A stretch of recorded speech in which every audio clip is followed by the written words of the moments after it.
Freddy Krueger, Michael Myers, Leatherface, Ghostface. They're all legendary, gritty horror killers who have been famous for decades. But we're missing something. One more legend to sit next to these icons, and that thing is anime? Let me tell you about DBD's most controversial DLC and how Kaneki from Tokyo Ghoul broke Dead by Daylight. Today's story starts pretty recently in around early to mid 2024 when whispers started quietly spreading around the community claiming that a Tokyo Ghoul chapter is soon to release in Dead by Daylight. These were barely able to be described as leaks though. Instead, it was more of a my friend's cousin's uncle's dog's sister's auntie's brother said that he heard it from a reliable source type of thing. But it still got a lot of feathers rustled. The DLC hadn't released yet. In fact, hadn't even been announced yet, and was already proving to be controversial. Some people were pretty excited at that thought. Some were Tokyo Ghoul fans just excited to see their favourite franchise in a video game that wasn't awful. Others were people who hadn't seen the show but thought the white-haired cannibal mask fella looked pretty cool. But a significantly bigger, or perhaps more vocal group, was not so fond of this idea, laughing it out of the gate.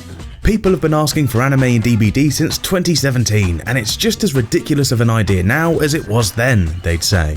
Anime has no place in DBD. It's meant to be a horror game, not some kid's cartoon. Leave it to Fortnite or something. Some people were saying they'd even quit the game entirely if behaviour added something as ridiculous as anime. But as the months passed, there was still no official mention of Tokyo Ghoul, or any other anime for that matter, being added into the game. So, just like most internet discourses, this discussion, which got so many people's blood boiling, was practically forgotten. But it was only a matter of time until the leaks returned. And this time it wasn't just faceless whispers from the shadows, this time it was a post in a known DBD leakers Discord server with what seemed to be the original source of those Tokyo Ghoul whispers returning once again. Perhaps somewhat bothered by how quickly the community dismissed the original claim, here to back it up and double down on it. They started off by humbly assuring us that they were not trolling or pulling our legs with this leak, saying that they themselves genuinely believe Tokyo Ghoul is coming to DBD as they got this information from a reliable source. So reliable in fact that they were also told some other secrets which they won't share out of respect. Weird how Tokyo Ghoul doesn't get the same respect as these other mysterious secrets, but sure. The tricky thing with claims like this is that almost every fake leak in the history of everything ever begins with, "You have to believe me guys, I heard this from a trustworthy source who I can't name." But what people often forget is that the real ones do too. The fake ones can't name their trustworthy source as it just doesn't exist, but the real ones can't name anyone either as it could land their source in some serious trouble, and the person spreading the leaks would also end up in some hot water as the original source would likely have to name who they shared the information with. The only usual exception to this is when the leaks come in the form of people analysing the game files, typically looking for leftover references to future characters and powers from internal testing that weren't fully removed before shipping, which is known as data mining. But the leaker wasn't done yet. They then immediately followed up by shutting down two other fake leaks floating around, that being The Grudge and Perfect Blue, and then putting some real weight behind these claims by leaking, the killer due to release in December will be called the Houndmaster. Aside from instantly breaking their own promise of not leaking more out of respect for the devs, we now had our wager. If this guy is the real deal like he claims, we'll get ourselves the Houndmaster in December. And if that does happen, that means he really does have a trustworthy source, and it means he's also right about Tokyo Ghoul.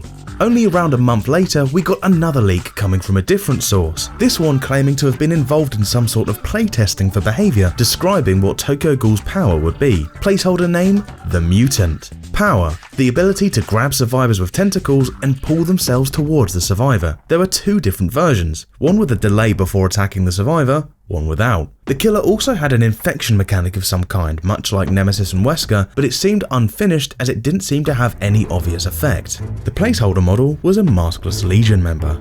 As usual, more discussion ensued. More theorizing, more claims of anime being the death of DBD, and others saying that they did believe the Tokyo Ghoul leaks, but not anymore, as this doesn't fit Kaneki. Take this comment for example, stating that no human that Kaneki injured ever showed any signs of any kind of infection. so this kit just wouldn't make sense at all. Others said that even outside of the kit, personality-wise and story-wise, the role of killer in Dead by Daylight does not suit Kaneki at all. He specifically went out of his way to ensure that he avoided injuring any humans as best as he could, even at a cost to himself, which was a huge part of his character. And now Behavior expect the license holders to agree to turning Kaneki into a human killing machine? It doesn't make sense. Even if it is Tokyo Ghoul, it would have to be a different Ghoul being the killer. Maybe Rize is the killer with Kaneki as the survivor, and we just say the entity took them both before the accident happened. But there's no way that they'd get the license and not have Kaneki's iconic Ghoul mask plastered all over it. Something doesn't make sense. Time passed, and people once again completely forgot about these discussions. With November now in the rearview mirror, there was still no mention of this Houndmaster from Behavior.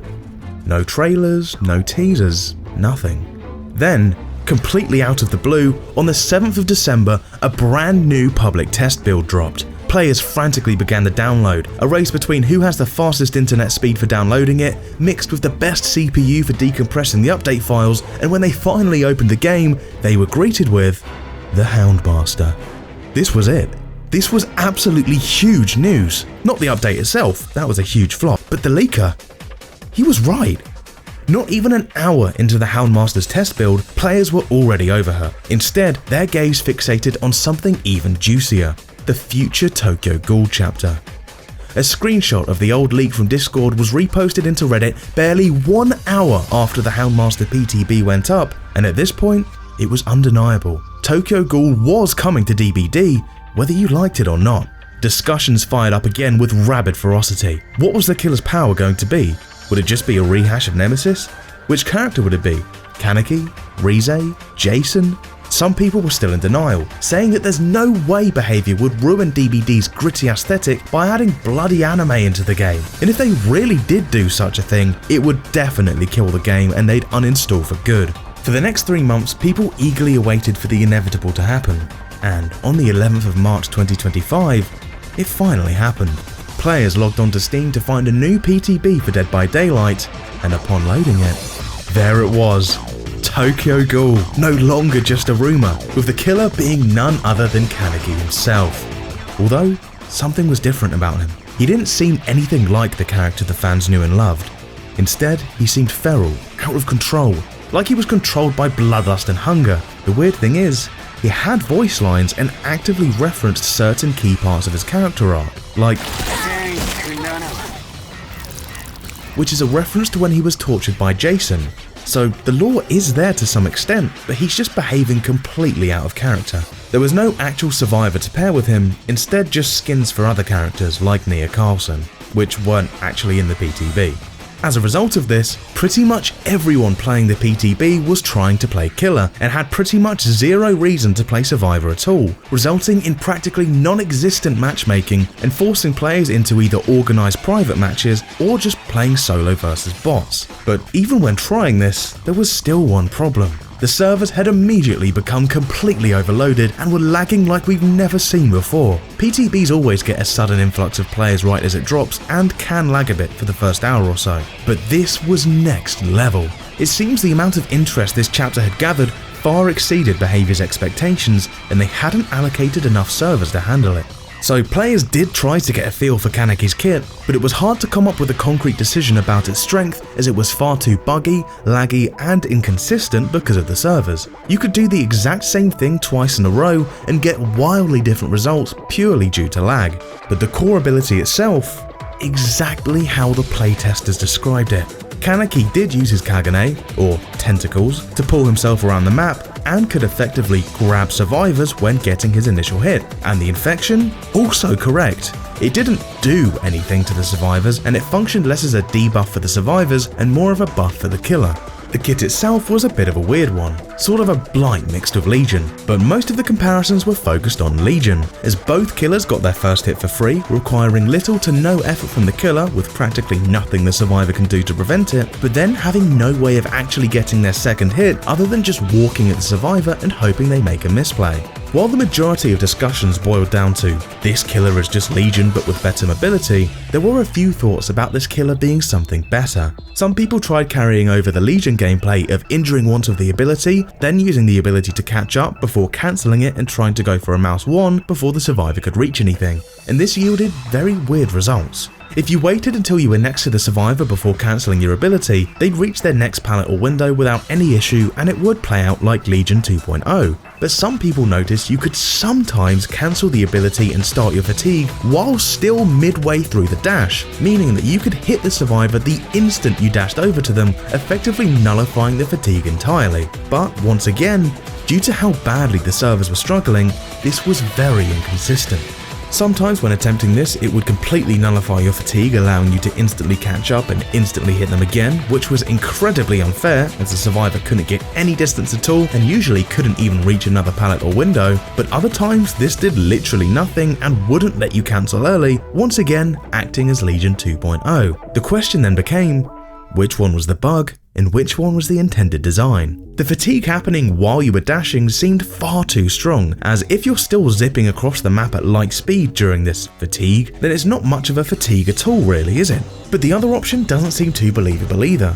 After all the issues they've had with the Legion and the huge amounts of backlash they've had from all the failed attempts at fixing that killer, there's no way they haven't learnt their lesson and would just release Kaneki as Legion 2.0, would they? This theory crafting came to a screeching halt when a new bug was found, and if you've seen my videos before, you know that when it comes to behaviour, there's always a bigger fish. This bug consisted of starting a dash like normal and spamming the basic attack button while you were travelling, which would allow you to down people during the dash itself before even reaching your end destination or entering fatigue. While I'm sure Blight players would be quick to call this a tech, it was obviously a bug. Nonetheless, any public matches that you did manage to find in the PTB quickly devolved into the killer abusing this bug to absolutely annihilate survivors faster than even the nurse could ever dream of. This, once again, left the killer's true power level undecided. Would the mouse 1 while dashing bug be fixed? Which of the other two scenarios was the bug and which one was intentional? We'd have to wait for the full release to find out. Only a couple of weeks later, on the 2nd of April 2025, we would see the full release of Kaneki, and thankfully, the mouse 1 while dashing glitch was patched. And with the servers no longer being extremely laggy, we would finally find out which of the two options was the intended playstyle for this kit. The Legion 2.0 playstyle or the non-existent fatigue insta follow-up playstyle. And the answer is...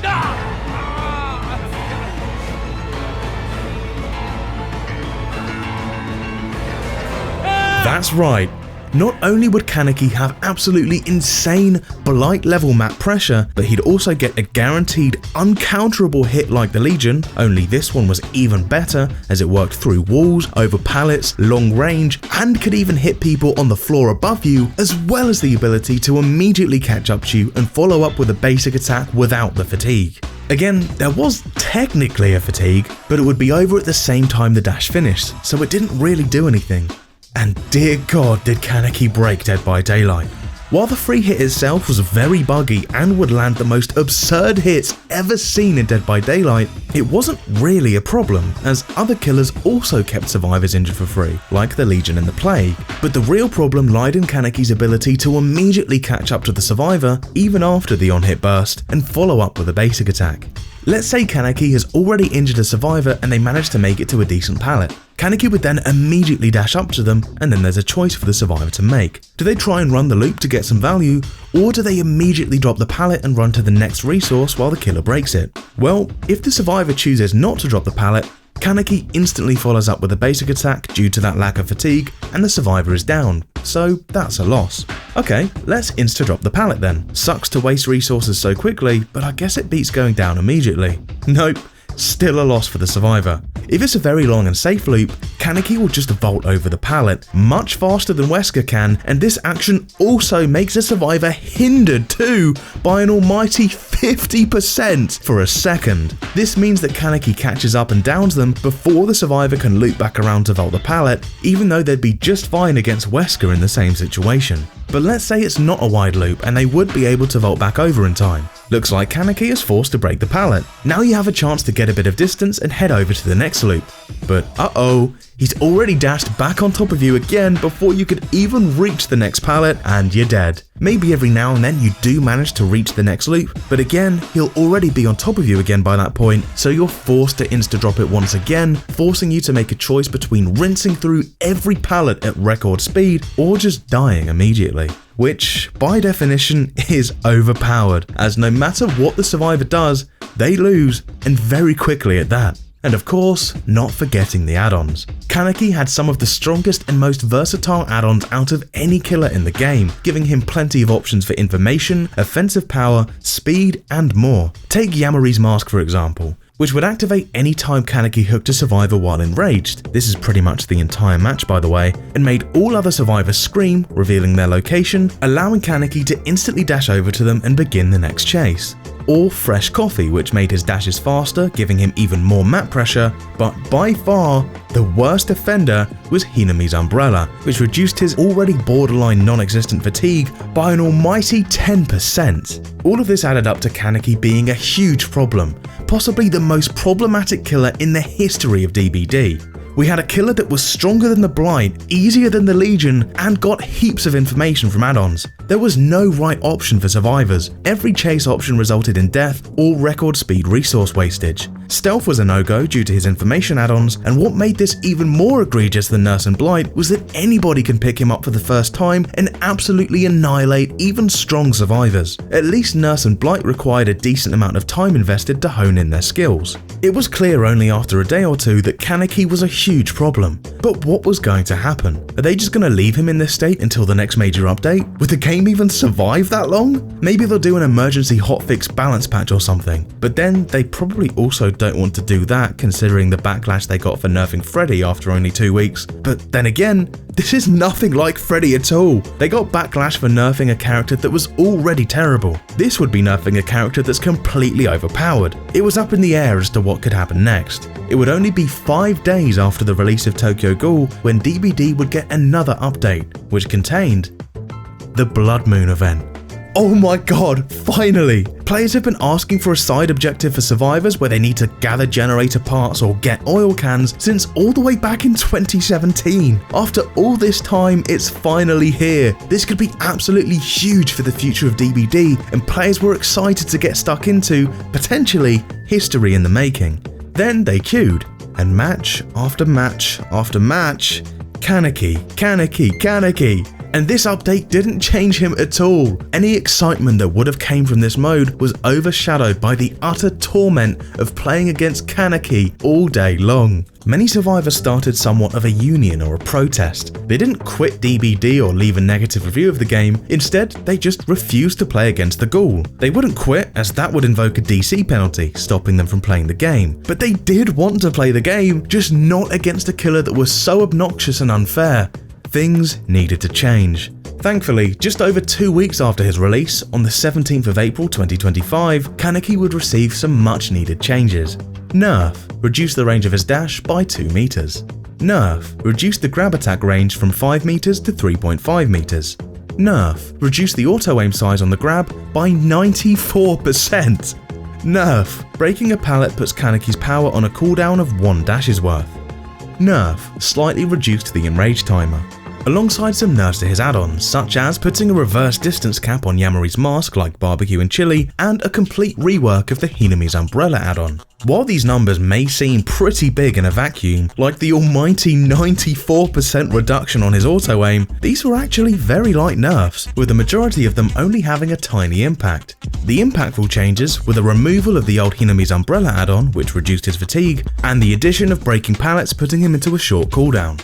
It was honestly quite surprising seeing them go for such gentle nerfs, especially considering how powerful he was. So many times in the past, we've seen the devs absolutely obliterate new killers with nerfs, even if they weren't particularly strong to begin with, so it's nice that this isn't the case here. Of course, the next question on everyone's minds was, were these nerfs enough? It seemed to be evenly split down the middle, with one side being adamant that the nerfs were far too small and he was still completely broken, while the other side was furious about people still asking for more nerfs as they thought he was totally fair now. Overall, the nerfs were undeniably great. The range reductions didn't have any real impact as Kaneki could still grab people from miles away even afterwards. The auto-aim reduction now meant you had to be looking in the general direction of the survivor you wanted to grab, instead of it just auto-grabbing anyone on the same continent as you, and pallet breaking, putting his ability on cooldown, did help to address the issue of him instantly catching up and hitting survivors. It would only be another 2.5 weeks later, on the 6th of May 2025, when Kaneki would receive a second round of changes.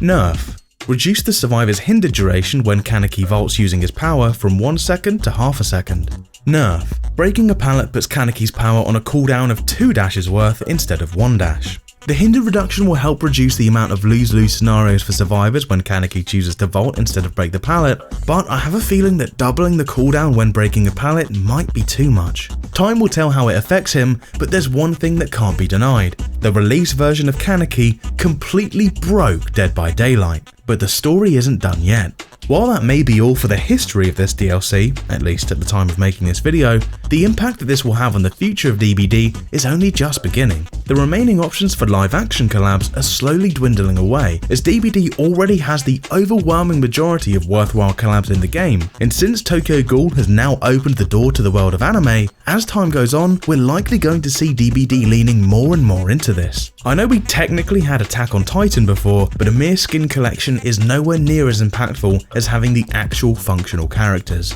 But does this ruin DBD's aesthetic? If we're talking about 2017 DBD, then absolutely, anime has no place in the game. But we're not in 2017 anymore. This is 2025, and I can tell you now that there are plenty of animes that fit the game far more than some of the stuff that's already in the game. I mean, look at the Trickster for God's sake. Oh, music, how scary. Or the Skull Merchant, who's literally a canonical weeb who designed her drones after the stuff she saw in mangas. Or even with licensed characters. Ghostface and Chucky's original franchises were already somewhat playful, tongue-in-cheek, jokey horror films. The good news is that there are many different animes that would fit perfectly in Dead by Daylight without ruining whatever immersion we have left, some of which being even better candidates than the live action films. For instance, Cat Planet Cuties.